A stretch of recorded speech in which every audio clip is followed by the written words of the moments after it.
El doctor Mora es licenciado en Economía con énfasis en Estadística de la Universidad de Costa Rica. Posee una maestría en Política Económica con mención en Sector Externo y Relaciones Económicas Internacionales de la Universidad Nacional, un posgrado en Econometría Aplicada de la Universidad Católica de Brabant, Holanda, un doctorado en Ciencias Económicas y Empresariales de la Universidad Latinoamericana de Ciencia y Tecnología de Costa Rica, y un postdoctorado en Fallos de Mercado y Bienes Públicos de la Universidad Tilburg de Holanda. Ha sido docente, catedrático, investigador y extensionista de la Universidad Nacional, donde ocupó puestos de director, docente, coordinador, investigador y decano en dependencias tan importantes como la Escuela de Economía de la Universidad Nacional, la Universidad Estatal a Distancia, el doctorado en Políticas Públicas de la Universidad de Costa Rica, la revista Economía y Sociedad, la maestría en Economía del Desarrollo y la Facultad de Ciencias Sociales de la Universidad Nacional, entre otros. Ha sido profesor invitado en universidades de Centroamérica, México, América del Sur y Europa. Laboró 3 años en el Ministerio de Planificación como director de la División de Inversiones Públicas. Integró comisiones legislativas como representante del Consejo Nacional de Rectores. Ha sido asesor y comentarista sobre temas de realidad nacional para el Partido Acción Ciudadana. Formó parte del Frente Nacional de Apoyo a la Lucha contra el TLC con Estados Unidos.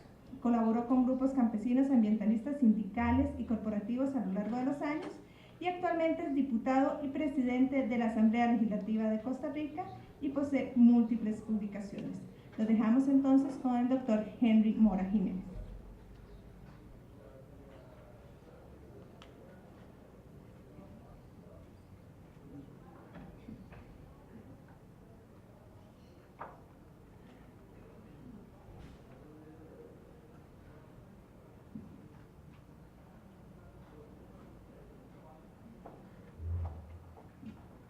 Buenos días a todas y a todos. Al igual que el señor rector, muy gratamente impresionado de ver aquí a maestras y a maestros que anteriormente solo conocía a través de sus libros y a través de sus papers. De manera que para mí es también un honor poder compartir con ustedes estas pocas palabras sobre un tema que ciertamente me ha preocupado especialmente en los últimos 15 años, dado que si tienen posibilidad de hojear el libro que Franklin Kellamir y yo hemos escrito en sus distintas ediciones desde el año 2005, pues él mismo está atravesado por toda la problemática de la ética del bien común, o la ética por la responsabilidad del bien común.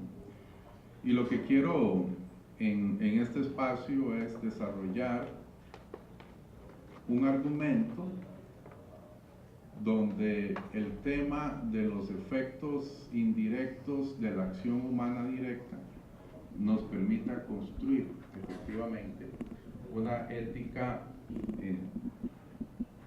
de la vida, una ética del bien común que ciertamente también se vincula estrechamente con todas las tendencias críticas que hemos conocido como ética del desarrollo, especialmente desde Culleton. Por eso he denominado a esta presentación ética del mercado y ética del bien común. Y quiero comenzar adelantando una conclusión. Quizás no debería desde el punto de vista científico, pero desde el punto de vista de la comunicación me parece importante adelantar esta conclusión de mi presentación. Y es que hoy en día hablar de ética es hablar de derechos humanos. Y ciertamente en torno a eso gira pues, buena parte de esta presentación. En efecto, las primeras declaraciones de los derechos humanos, la de los Estados Unidos y la de la Revolución Francesa, son resultado de una profunda discusión ética que antecede a estas revoluciones y que posteriormente se transforma en una tradición del pensamiento occidental. Sin embargo, esta discusión sobre la ética apenas aparece hoy en los tratados de ética, aunque siga siendo la postura ética que más impacto tiene. Se trata de un pensamiento que parte para nosotros de David Hume, pasa por Adam Smith y que es transformado por la crítica de Karl Marx al interior de este pensamiento. Este pensamiento sobre la ética trata a la ética, eso es lo que quiero resaltar, no como un juicio de valor. Y si se quiere, es algo que está presente en todo el pensamiento liberal iluminista, no solamente en Hume y en Smith. A su modo también lo encontramos, por ejemplo, en Hegel, sino como dimensión necesaria de toda acción humana. Repito, la ética no como un juicio de valor, sino como una dimensión necesaria de toda acción humana. Esto significa que no hay, por un lado, una acción y por el otro lado, un juicio ético sobre esa acción, sino que la ética es discutida como condición de posibilidad de la acción misma. Y este es el argumento central que queremos rescatar de esta tradición. La acción, desde luego, es principalmente vista por esta misma tradición como una acción medio fin de individuos que calculan esta relación. Es acción directa, es acción lineal, juzgada por su carácter formal y racional. Esta acción es además fragmentaria, es decir, siempre ostenta un carácter parcial e incierto. Aparece entonces la pregunta por el orden, con el propio nacimiento de las ciencias sociales. Pero esta pregunta por el orden lo vemos muy bien en el liberal iluminismo y también en el surgimiento de la propia economía política. Esta pregunta por el orden es también la pregunta por la normatividad de ese orden. Es precisamente la pregunta por la ética que rige a estos individuos calculadores. La respuesta se decanta en esta tradición, como bien sabemos, por la ética del mercado. El orden que surge de la acción social fragmentaria no puede ser sino, según estos autores, el orden del mercado. El caos que amenaza a partir del carácter fragmentario de las acciones individuales es ordenado por el mercado. Eso significa que es ordenado por las normas de una ética del mercado, claramente también. Eso lo vemos desde luego muy claramente en Adam Smith, que además es profesor de filosofía moral. Es notoria la afinidad entre las declaraciones de los derechos humanos del siglo XVIII y las normas de la ética del mercado. Aunque no se reducen a la ética del mercado, incluyen estas normas básicas de la ética del mercado. Se trata sobre todo del reconocimiento de la propiedad privada, del cumplimiento de los contratos, de la libre competencia y desde luego también de las seguridades del individuo frente al Estado y su jurisdicción. Por cierto, de vez en cuando escucho retumbo de estas apreciaciones en la propia Asamblea Legislativa. Estos derechos humanos establecen principios del orden, que son a la vez normas éticas fundantes de ese orden. Sin embargo, son normas afines a las normas de la ética del mercado, pero no constituyen automáticamente un orden estrictamente burgués, o sea, un orden que se constituya a partir de la acción individual de individuos calculadores por extenso. Sin embargo, Hume y Adam Smith quieren constituir teóricamente el orden burgués. Y hasta donde ellos pueden, logran un resultado que durará 150 años o tendrá 150 años de vigencia.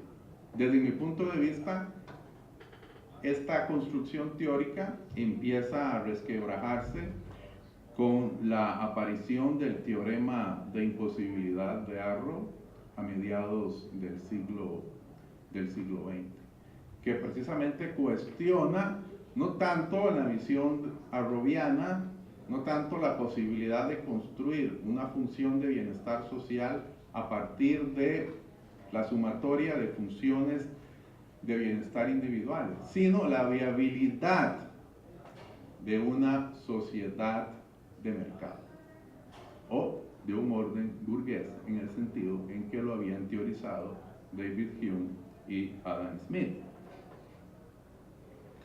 Smith hace esto con toda claridad.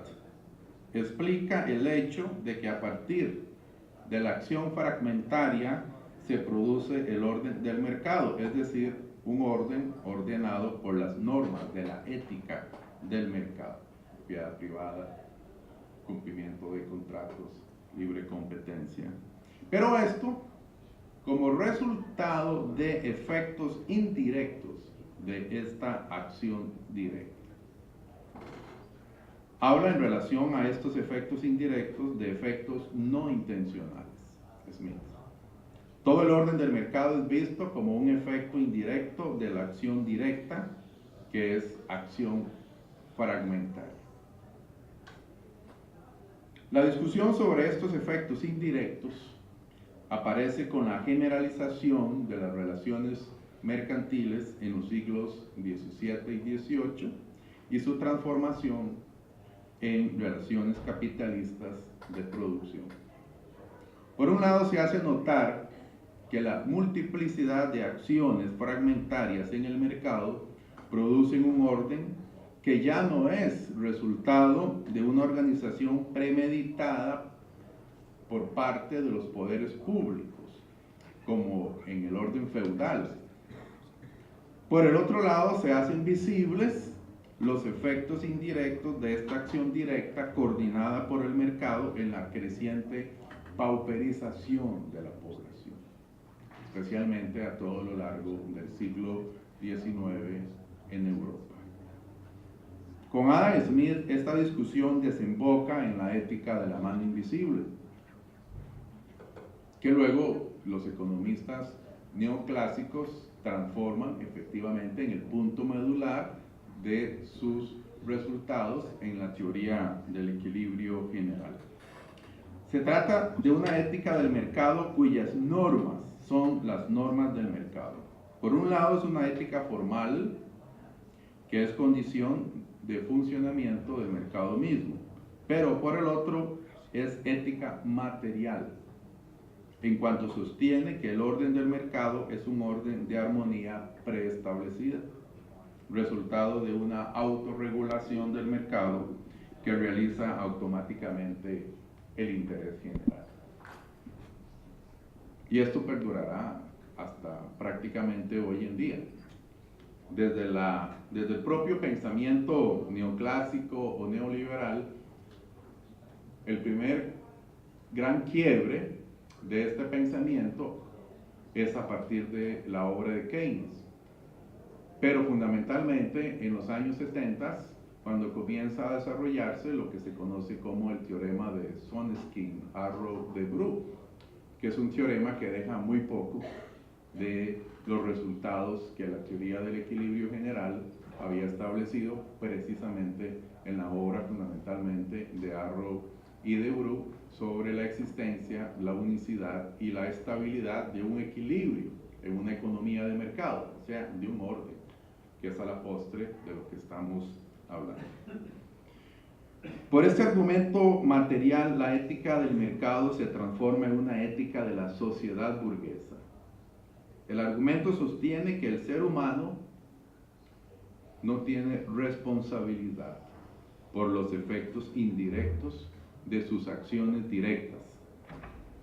Porque el mecanismo del mercado contiene tendencias que automáticamente transforman estos efectos en efectos que promueven el interés general. Por tanto, la responsabilidad por los efectos indirectos no es del ser humano, según este pensamiento, sino de la institución del mercado, vista como colectividad. Institución del mercado que, si se le permite funcionar adecuadamente, crea el interés general. De esta forma, la ética del mercado resulta, y esto lo señala claramente por primera vez Marx, en una ética de la irresponsabilidad. Porque es la creencia de que el ser humano puede desatenderse por la responsabilidad de los efectos indirectos de su acción directa. Y eso permanece hasta hoy en el sentido común de la práctica y del pensamiento occidental. Declara esta ética de la responsabilidad que el ser humano no es responsable por los efectos de sus actos, a condición de que cumpla con la ética del mercado. El argumento central de esta ética atraviesa todo el pensamiento burgués hasta hoy. Max Weber lo asume con expresa referencia también a la mano invisible de Adam Smith. La misma expresión ética del mercado viene de Max Weber. Sin embargo, Weber hace algo más, y es que da a esta ética de la irresponsabilidad el nombre de ética de la responsabilidad. Produce una confusión de términos que resulta en una verdadera inversión del problema. El argumento de la mano invisible es un argumento ético, y Adam Smith, que es filósofo moral, lo entiende claramente como tal. En la teoría económica de hoy se esconde este resultado, presentándolo como un juicio de hecho, como un teorema, científicamente demostrable incluso. Sin embargo, se trata de un juicio de hecho que desemboca en una ética. Eso hay que tenerlo suficientemente claro. Esto es algo que rechaza la metodología dominante de hoy sin poder evitarlo en ningún caso. Esta estrecha vinculación entre juicio de hecho y juicio sobre la ética está presente tanto en Hume como en Adam Smith. Cuando Hume critica la falacia naturalista, lo que él llama la falacia naturalista, no cae, sin embargo, en la ceguera del positivismo del siglo XX, especialmente del neokantiano, que pretende deshacerse de toda vinculación entre juicios de hecho y juicios sobre éticas. Parte de las acciones fragmentarias de los individuos para preguntar por las condiciones de posibilidad de que estas acciones sean compatibles entre sí, es decir, permitan integrar un orden. La solución la ve en las relaciones mercantiles. Ellas hacen posible la racionalidad formal, estamos hablando de Weber, ¿no? Hacen posible la racionalidad formal de las acciones fragmentarias por la razón de que, como efecto indirecto, producen un orden. Con eso es afirmado el mercado en nombre de un juicio de hecho. Pero este juicio de hecho que afirma el mercado como ámbito de racionalidad formal, afirma la ética del mercado como condición de posibilidad de esta racionalidad. Aparece un nuevo tipo de juicio de hecho que desemboca en un juicio que afirma la validez de una ética. Al separar el ser del deber, Hume vincula proceso y deber. Pero los juicios sobre este proceso siguen siendo juicios de hecho. Por eso Hume no separa juicios de hecho y juicios sobre la ética, sino que introduce una nueva concepción de los juicios de hecho. Esta misma argumentación la encontramos en Adam Smith y en términos más solapados la encontramos igualmente en Max Weber y en Friedrich Hayek. Todos estos pensadores derivan una ética a partir de juicios de hecho y juicios constitutivos de una ética. La contradicción es más obvia en Max Weber. Por un lado, deriva constantemente la ética del mercado en nombre de juicios de hecho, mientras por el otro insiste en la separación completa entre juicios de hecho y juicios de valor. ¿Recuerdan la tesis de la supuesta neutralidad valorativa de la ciencia social? La sospecha de esta contradicción la ubicamos en sus prejuicios ideológicos. Es difícil explicarla de otra manera. El problema de la ética del mercado como ética del orden burgués no está en que afirme el mercado. Aunque el orden no sea burgués, aparece la ética del mercado. El problema consiste en que Adam Smith transforma la ética del mercado en ética absoluta, lo que hace por medio de la construcción de la autorregulación del mercado, que desemboca en la providencia del mercado y que sostiene la coincidencia entre el cumplimiento de las normas de la ética del mercado y el interés general. Con eso se elimina la relevancia de los efectos indirectos de la acción directa en los mercados y se entrega la responsabilidad por estos efectos al mercado como sujeto sustitutivo, en el sentido de Luhmann, sujeto sustitutivo. La ética del mercado es transformada en ética de la irresponsabilidad y así queda construido el mito de la mano invisible y de la supuesta neutralidad valórica de la ciencia social. Lo mismo que la supuesta separación originaria entre juicios de hecho y juicios éticos. La teoría de Adam Smith es en realidad una teoría de los efectos indirectos de la acción medio-fin. Por eso sostiene que la acción directa medio-fin desarrolla a través del mercado y como efecto indirecto y no intencionado esta armonía de intereses. Para contestar esta teoría, que insisto, es de carácter mítico, hace falta recurrir, aunque sea de manera breve, a un análisis de estos efectos indirectos de la acción humana directa. Todas nuestras acciones, vistas como acciones medio-fin, tienen efectos indirectos, que muchas veces son efectos no intencionales. En la teoría económica se habla de efectos externos o externalidades. Son efectos que son el subproducto de la acción dirigida por la realización de algún fin realizable en términos de obtener ganancias, en el caso de una economía capitalista. Cuando se fabrican refrigeradoras de determinado tipo técnico, que supuestamente ya hoy no se producen, aparecen los famosos gases CFC, cuyo efecto indirecto es la destrucción de la capa de ozono, que protege a la Tierra de determinados rayos solares, dañinos para la vida en el planeta. Cuando se talan bosques para disponer de tierras agrícolas, se elimina como efecto indirecto las fuentes más importantes del oxígeno del aire y se produce dióxido de carbono, que promueve el efecto invernadero sobre la Tierra entera. Cuando en los Alpes de Europa se construyen rampas para esquiar, se eliminan bosques de protección que reducen la probabilidad de formación de avalanchas de nieve. Cuando se utilizan agroquímicos en la actividad agrícola, el efecto indirecto de estas actividades productivas es la contaminación de ríos y acuíferos. Cuando se renuncia a las políticas de empleo y de desarrollo económico y social en nombre de una política del mercado total, el efecto indirecto es la exclusión de grandes partes de la población y el socavamiento de las relaciones sociales en general. Así, estos efectos indirectos o externalidades negativas se originan muchas veces de manera no intencional. Muchas veces se desconocen ciertamente los efectos indirectos de determinadas acciones orientadas por el cálculo medio-fin.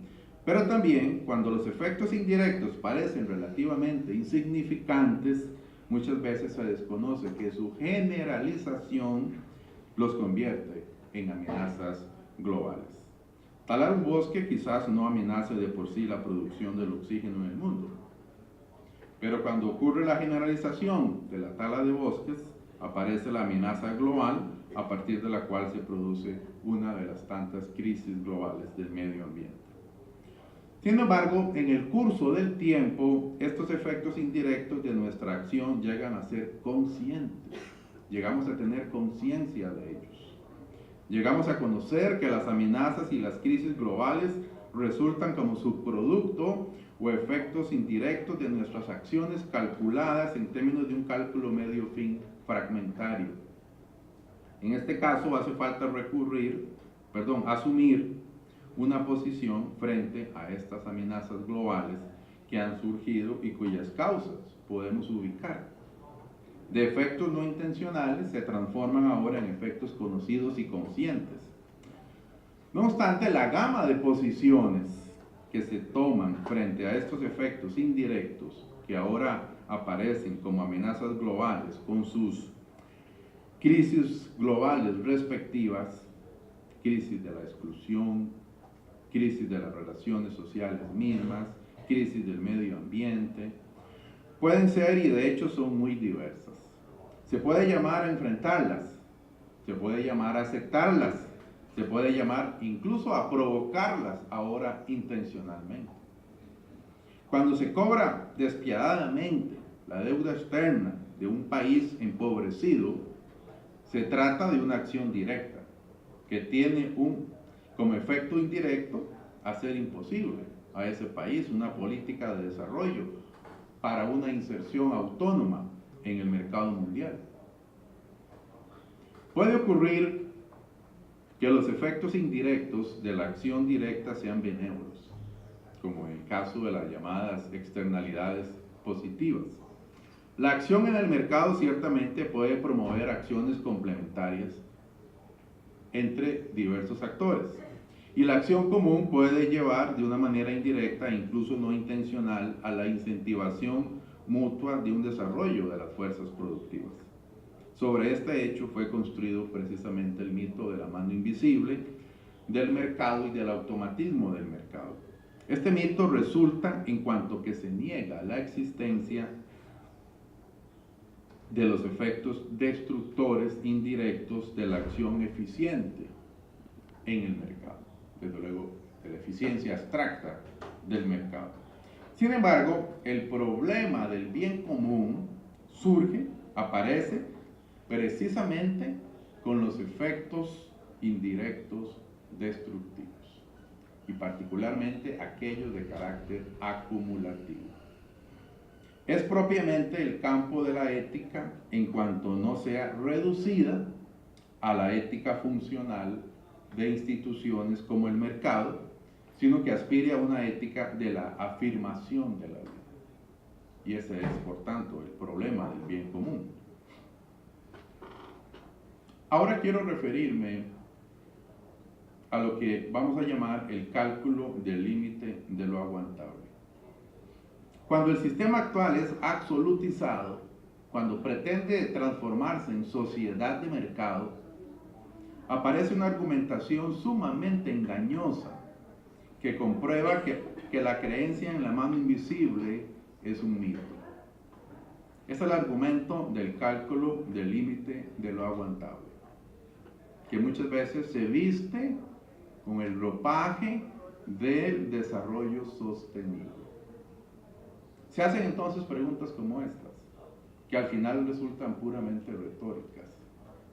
¿Hasta dónde podemos seguir con la actual estrategia de acumulación de capital llamada globalización sin que ésta colapse el sistema mismo o la propia naturaleza?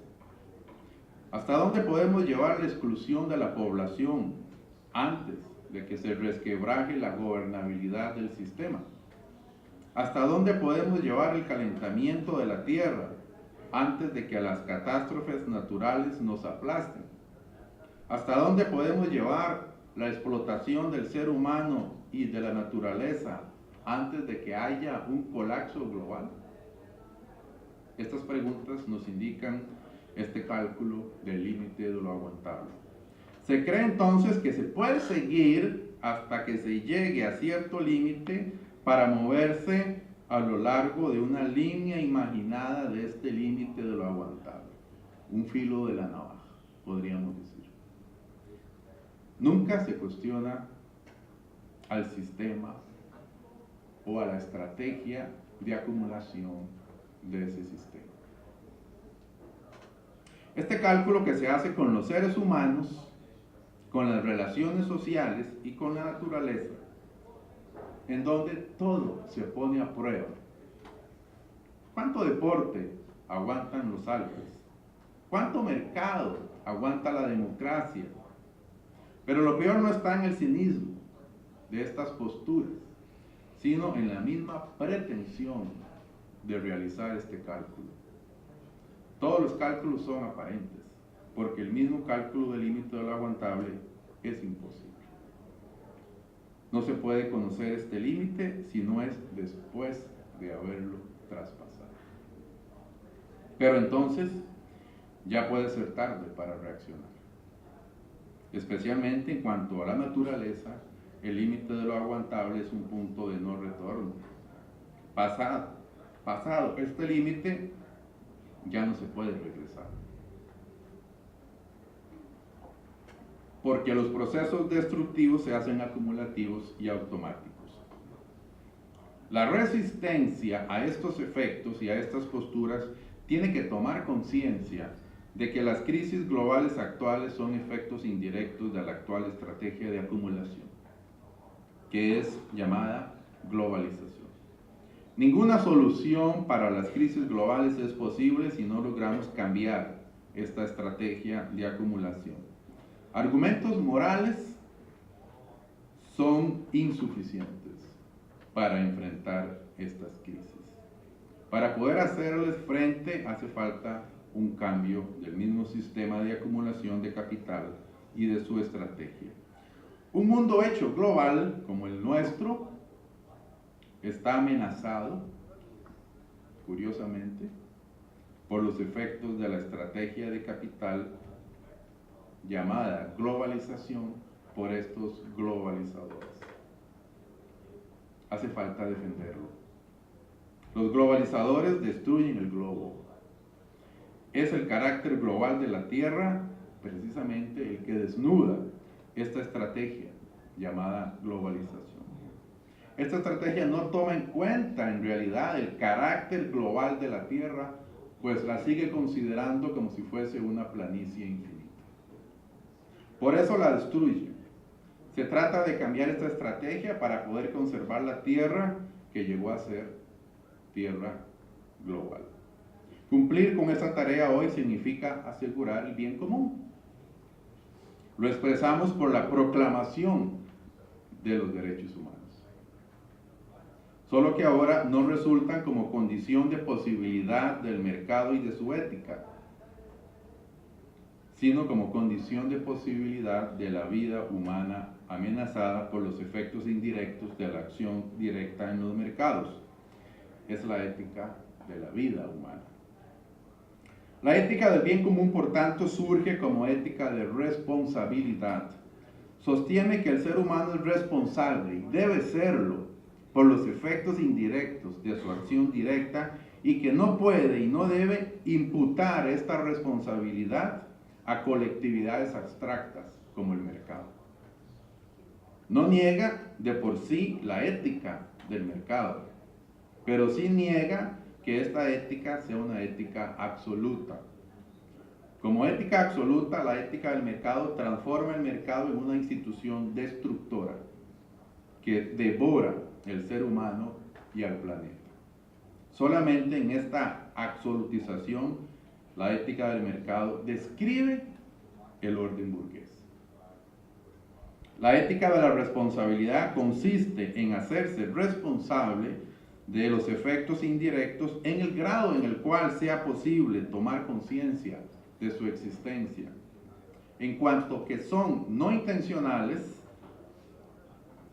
no es posible la responsabilidad. Pero para una ética de la responsabilidad se trata precisamente de tomar conciencia de estos efectos indirectos en la medida de lo posible llevándolos al nivel de la conciencia para poder enfrentarlos. La ética de la responsabilidad es la ética del bien común por el hecho de que la responsabilidad por los efectos indirectos de la acción directa es, en última instancia, una responsabilidad en común. No es reducible a la responsabilidad individual, porque los efectos indirectos solamente en casos excepcionales son imputables a la acción de personas o de entidades o de instituciones determinadas. Una ética funcional, como es la ética del mercado, es ética normativa. Por tanto, las violaciones de la misma son imputables a personas. Y así funciona el derecho privado, por lo menos en su tradición más connotada. Eso vale por lo menos en un sentido primario. El que roba es el ladrón. El que asesina es él, el asesino. El que miente es él, el mentiroso. Otros pueden tener una implicación indirecta, ser cómplices, pero nunca son los responsables directos. El que viola la norma es el violador. Y en el derecho privado burgués así es.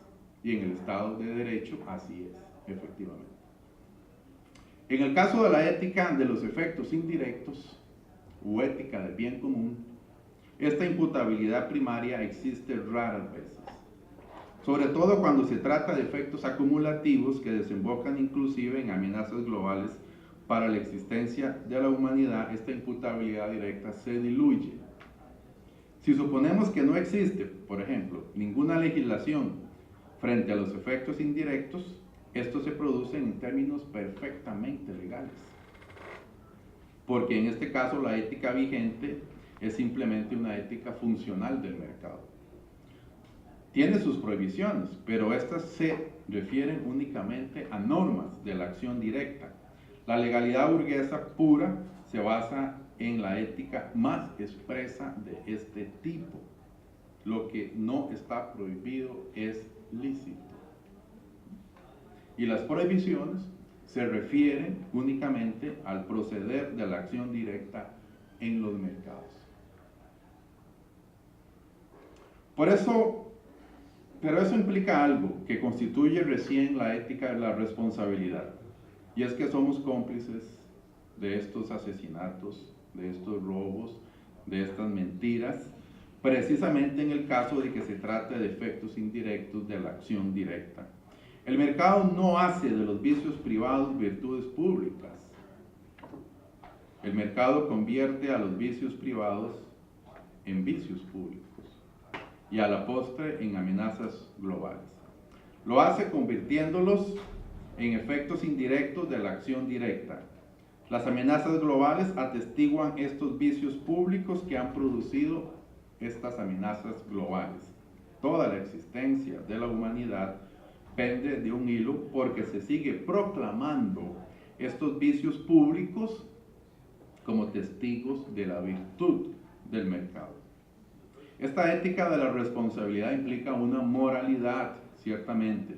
Es la moralidad que tiene que enfrentar cada una de nosotros en cuanto a sus intereses particulares o en cuanto que a sus intereses particulares estén involucrados en el proceso destructivo que a nivel del sistema está progresando. Tiene que enfrentar sus propios intereses para poder enfrentar a los intereses a nivel del sistema. No se trata de una ética de la buena vida, tampoco. Hoy la globalidad de la Tierra, con sus amenazas globales para la vida humana, nos presenta el problema de la ética de una manera diferente. Y es a través de esta pregunta. ¿Cómo tenemos que comportarnos para que la vida humana sea posible? Independientemente de lo que creamos que sea la buena vida. De esta ética se trata. Es la ética necesaria para que se pueda vivir. Precisamente una ciencia que quiere explicar la realidad tiene que hacer la pregunta por esta ética. Max Weber, al rechazar la posibilidad de la ciencia de tomar posición sobre la ética, ni siquiera se da cuenta de lo que se trata cuando hablamos de ética. Se trata de la ética como condición de posibilidad de la vida misma. Weber jamás se da cuenta de que hay un problema de este tipo sin cuya solución la vida humana misma se hace imposible. Hoy podemos afirmar que la ética de la responsabilidad en cuanto a ética del bien común es condición de posibilidad de la vida humana. Su base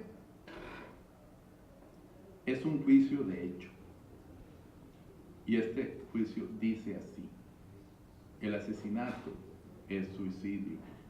Frente a las amenazas globales, lo vivimos diariamente.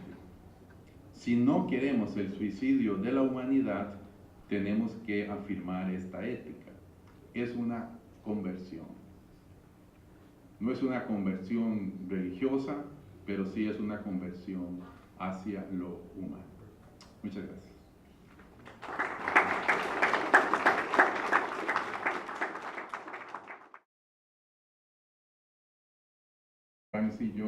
Franklin Kelamir y yo hemos escrito en sus distintas ediciones desde el año 2005, pues él mismo está atravesado por toda la problemática de la ética del bien común o la ética por la responsabilidad del bien común. Y lo que quiero en este espacio es desarrollar un argumento donde el tema de los efectos indirectos de la acción humana directa nos permita construir efectivamente una ética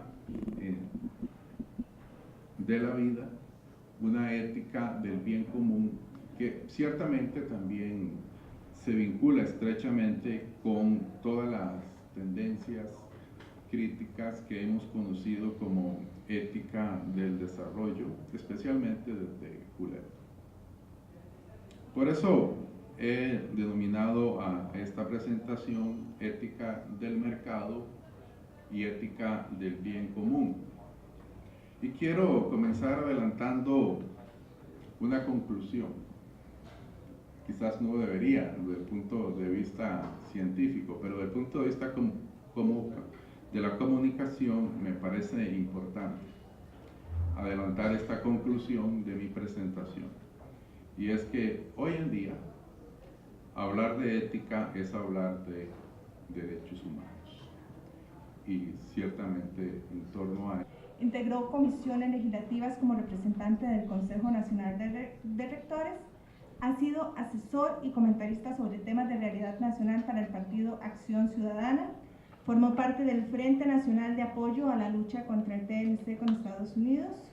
Colaboró con grupos campesinos, ambientalistas, sindicales y corporativos a lo largo de los años y actualmente es diputado y presidente de la Asamblea Legislativa de Costa Rica y posee múltiples publicaciones.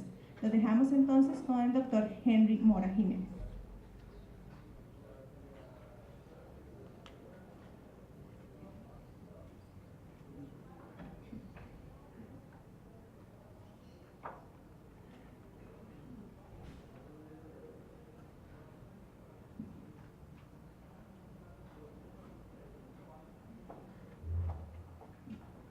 Buenos días a todas y a todos.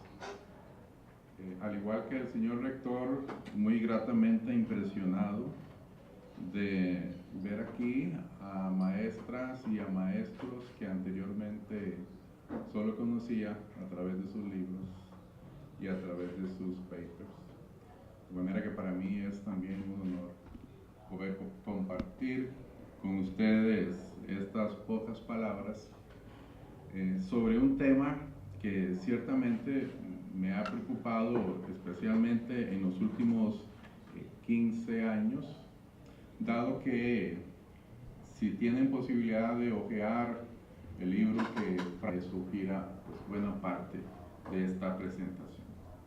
En efecto, las primeras declaraciones de los derechos humanos, la de los Estados Unidos y la de la Revolución Francesa son resultado de una profunda discusión ética que antecede a estas revoluciones y que posteriormente se transforma en una tradición del pensamiento occidental. Sin embargo, esta discusión sobre la ética apenas aparece hoy en los tratados de ética, aunque siga siendo la postura ética que más impacto tiene. Se trata de un pensamiento que parte para nosotros de David Hume, pasa por Adam Smith y que es transformado por la crítica de Karl Marx al interior de este pensamiento. Este pensamiento sobre la ética trata a la ética, eso es lo que quiero resaltar, no como un juicio de valor. Y si se quiere, es algo que está presente en todo el pensamiento liberal iluminista, no solamente en Hume y en Smith. A su modo también lo encontramos, por ejemplo, en Hegel, sino como dimensión necesaria de toda acción humana. Repito, la ética no como un juicio de valor, sino como